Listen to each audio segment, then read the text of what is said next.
Hello, my name is Aiden, and I'd like to present my ZINE, Information and the Internet.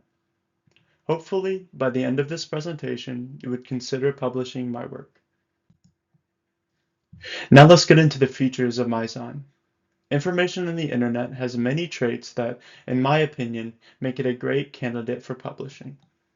It has a poignant commentary on the state of the modern information space, covering many real-world issues like misinformation, education, artificial intelligence, and information capitalism. It has original and detailed visuals for every page, with around 35 unique and interesting designs.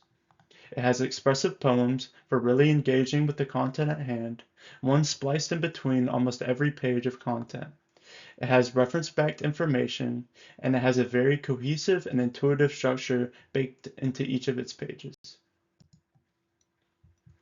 Information on the internet focuses on issues that plague digital spaces, like misinformation, privacy, and artificial intelligence. Chapter 1, Pursuit of Information, tackles the main drivers of information creation and consumption. Chapter 2, Truth as a Feeling, touches on the individual aspects of misinformation and how it affects broader phenomena on the internet. Chapter 3, Institutionalized Delusion, focuses on the motivation behind rising misinformation and the conditions that provoke it. Chapter 4, Pandora's Box and its Contents, covers the potential effects of artificial intelligence and how it can exaggerate and introduce problems in the digital landscape. Chapter 4, The Foundation of Truth, focuses on the supposedly preventative measures for misinformation. And chapters 6 and 8, A Visceral Need and What Now, respectively, showcase how to react to these problems and offer advice on dealing with these issues on an individual level. Here are some examples from those pages. Right here we have page 8, Reality Distortion, which talks about how people justify their own ideological stances through their own emotional experience, and how that can be potentially problematic in a system that aims to intentionally and individually provoke strong emotions through its use.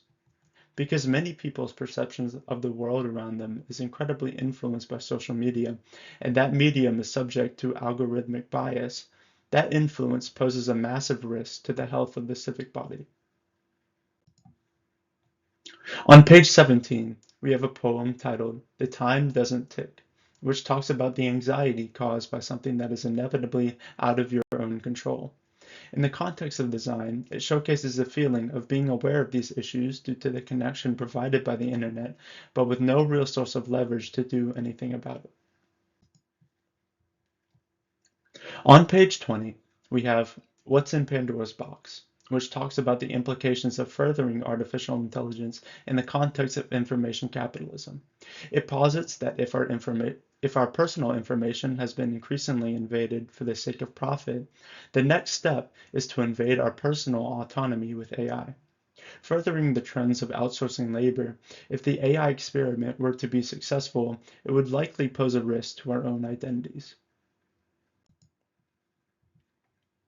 On page 27, we have a poem titled "Non stipari pleni," which translates roughly to "not to be compacted completely." It's meant to call attention to the ever-present pressure to be productive and create in the face of devastating effects of said creation. It symbolizes a petty resistance to the idea of constant growth and prosumption of information. Design has many ubiquitous topics, with expressive content for relatable topics and applicable advice on how to navigate the internet. Design also provides many unique perspectives, with 42 pages and 7 chapters to enjoy.